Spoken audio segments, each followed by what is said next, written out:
કેવી રીતે મારા જમાઈએ પોતાના હાથોથી મસાજ કરીને મારો તમામ થાક દૂર કરી દીધો અને તે મને ઘણું સારું લાગ્યું.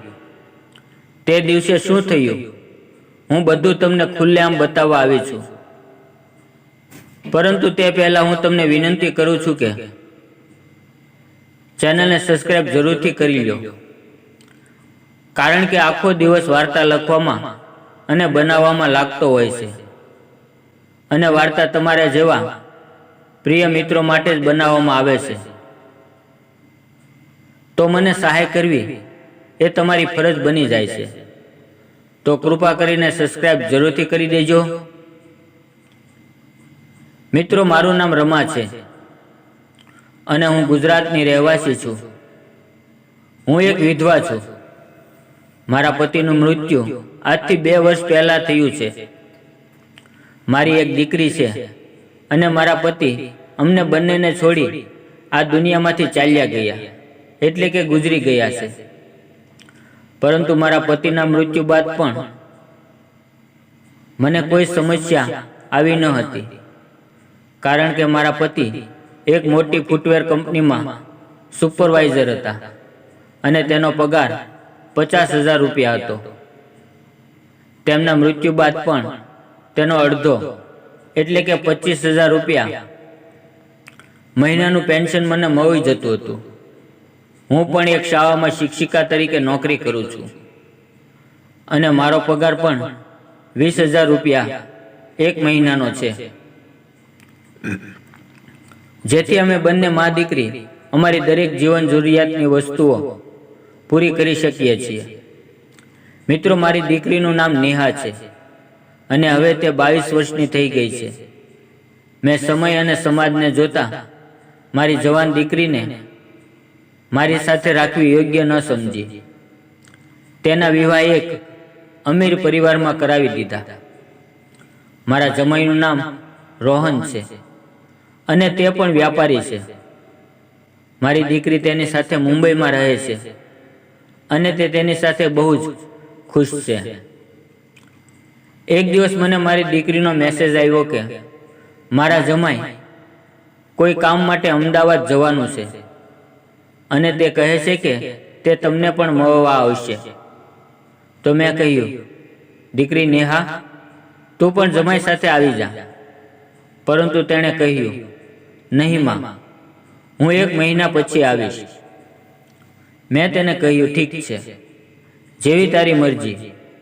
આવતીકાલે મારા જમાઈ આવવાના હતા, તો મેં તેમના માટે ખાવા પીવાની વસ્તુઓ લેવા બજારમાં જવાનું નક્કી કર્યું, કેમ કે તે મારા એકને માત્ર જમાઈ છે અને તે લાંબા સમય પછી તેના સાસરિયામાં આવી રહ્યા છે. તેમનું સ્વાગત કરવાનો બધી જ જવાબદારી મારી હતી, કારણ કે તેમને કોઈ સાવઈ કે સાવો નથી. આગલા દિવસે જમાઈ આવ્યા.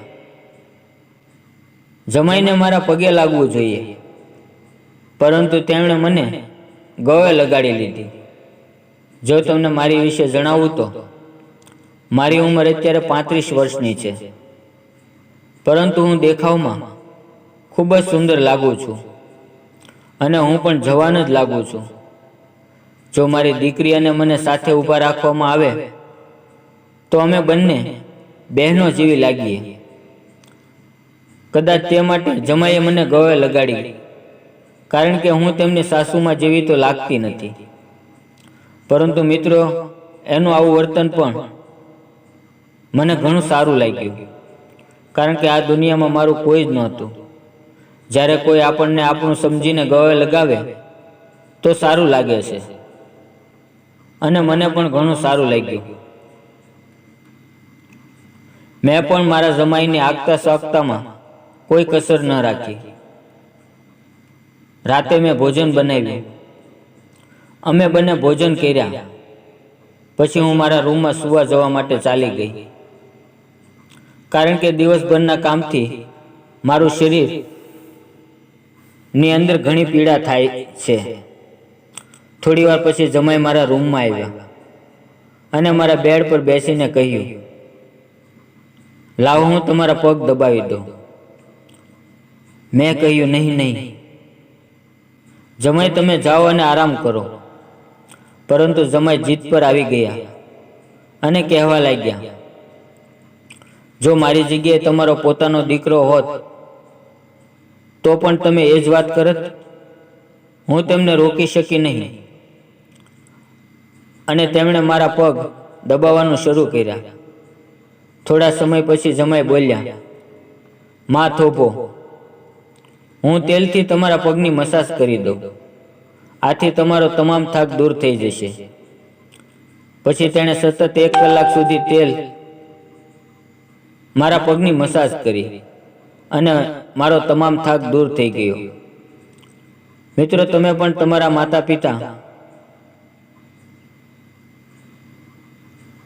તમારા સાસુ સસરાની સેવા કરતા રહો અને પુત્ર જમાઈ હોવાના ફરજને નિભાવતા રહો. મિત્રો, વાર્તા પસંદ આવી હોય તો વિડીયોને લાઈક અને ચેનલને સબસ્ક્રાઈબ જરૂર કરજો. ફરી મળીશું એક નવા વિડીયોમાં. ત્યાં સુધી આવજો. વિડીયો પૂરો જોવા બદલ તમારો ખૂબ ખૂબ ધન્યવાદ. કૃપા કરીને ધ્યાનમાં રાખો કે આ વાર્તા તમામ પાત્રો અને ઘટનાઓ કાલ્પનિક છે.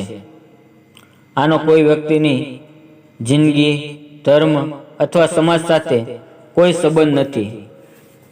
જો આ વાર્તાનો કોઈની જિંદગી સાથે સંયોગ થાય તો તે એકમાત્ર સંજોગ માનવામાં આવશે.